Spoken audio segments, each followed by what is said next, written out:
Hello everyone. Hello, My name is Perpetual. and my name is Rudolph. So as promised, we said we were going to start a new series in this new year, in this new season, called Stretched and Marked. I'm personally excited because this uh, series is so close to my heart, and it's gonna be quite vulnerable and real. So Yeah. I hope you're excited. So basically, stretched and marked comes from stretch marks. One day I was just seated and I was just thinking about all the changes that come, or maybe let me say all the changes that came on my body as a result of having a baby. Like, yes, my body had been stretched to an extent that even after I can see that, yes, I had carried somebody, I had carried a whole human being.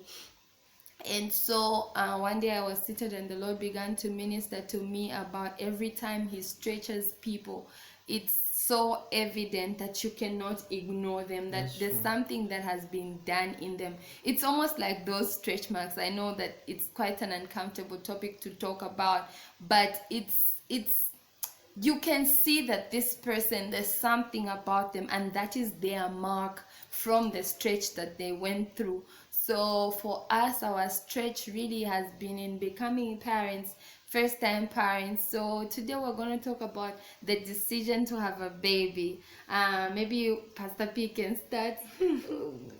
Any way you want to start, no pressure. Okay. Um, I think the decision to have a baby, for me, it feels like it's one that sort of like happened, if I can put it that way. Yeah. Like for on my end, that is. It feels like it just sort of like happened, where you just Yeah. get to a place where you just feel that okay, you know what, it would be good for us to have a baby. So I don't think it was really like sitting down and saying, okay, so this Yeah. is yeah. So it feels like we sort of like just eased into parenthood, if I can put it that way. Yeah. Okay, the honest truth for me, I did feel a level of pressure, especially in the beginning. I know that when we were in our first pregnancy, I was coming from a place where sometimes, like, people in conversation would talk about, when are you guys having a baby? And that got to me. And I believe that my husband was a victim so much, because I'll be like, we need to have a baby, I want to have a baby. And he was like, no, just chill, relax.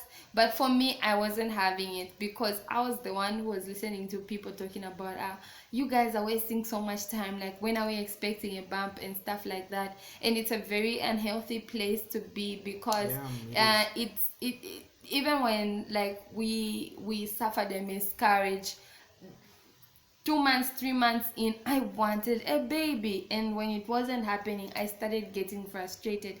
I started getting frustrated at God. I started getting frustrated at Pastor P. I felt like, to be a woman, I need to show that I can have a baby. And I remember this one conversation, and I believe that the person meant well. This person inboxed me and said, oh, I'm praying for people who are struggling to conceive. And I thought that if you know anybody, you could let me know. And I was like, oh my God, this person does not even know the loss that I have suffered. And it's in that place that I believe that God showed His sovereignty, because He held back. So even when it happened to say I'm pregnant, it sort of came like a surprise. It was after I had gotten over the pressure. I was just like, okay, that time I think at some point I was even like, okay, fine, I don't even want a baby. You can be, me and God, yeah. So when it happened and I discovered that I was pregnant, I was actually taken aback. So yeah, for me so there was never really like a sit down to say no, we can have a baby and stuff. Yeah.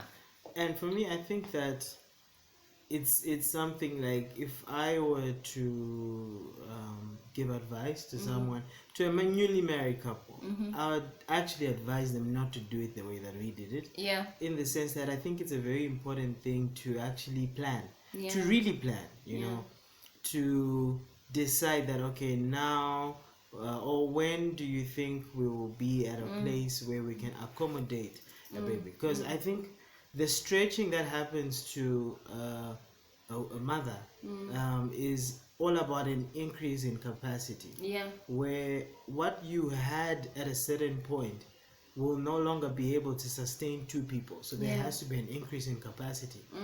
But I believe that it's also representative of an stretching that takes place between the two of you as a couple in order for you to accommodate a child, but also a stretching that takes place in so many other forms and shapes, just so that you can be able to have enough capacity to be called parents. Because I think it is a different dimension where now the destiny of someone else is now in your hands, and so the decisions that you make directly affect another destiny, directly affect a generation, in fact. So there is an increase in capacity that has to be prepared for. That's why I think that it's actually important to take the time to really decide. And I think, like my wife was sharing, you could tell that some of the desires to have a baby were not coming from a wholesome place. Nope. Because it should never be about pressure. It should never be about you trying to prove anything to anyone. Anybody. That is why it is important, that as you have that discussion, you also agree from which point your desires or your decisions are coming from. Yeah.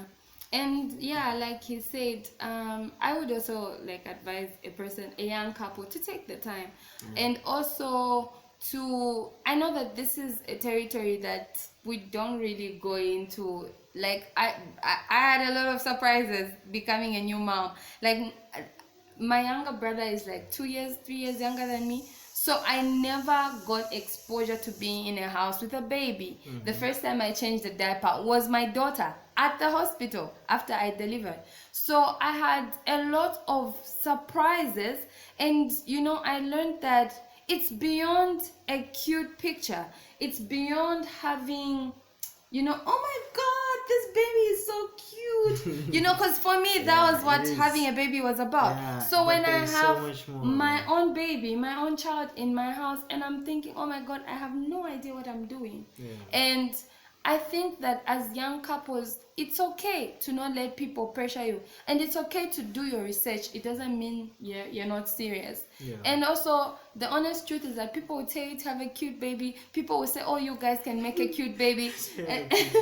They won't pay for the diapers. So people need to come to a place where having a baby is something that is well thought of, and it's coming from conviction. So, love, if you were to give advice to the you before the baby, or younger you, what would you say? That's a really good question. I would tell the me before the baby to not be under pressure, to not define her worth as a woman to having a bump. And also, I would advise the younger me to not use pen to reference what will fix it. And then also, maybe beyond advice to the younger me before the baby, I'll just maybe reach out to people in the community to be spirit-led and to use discernment when talking about things like a baby.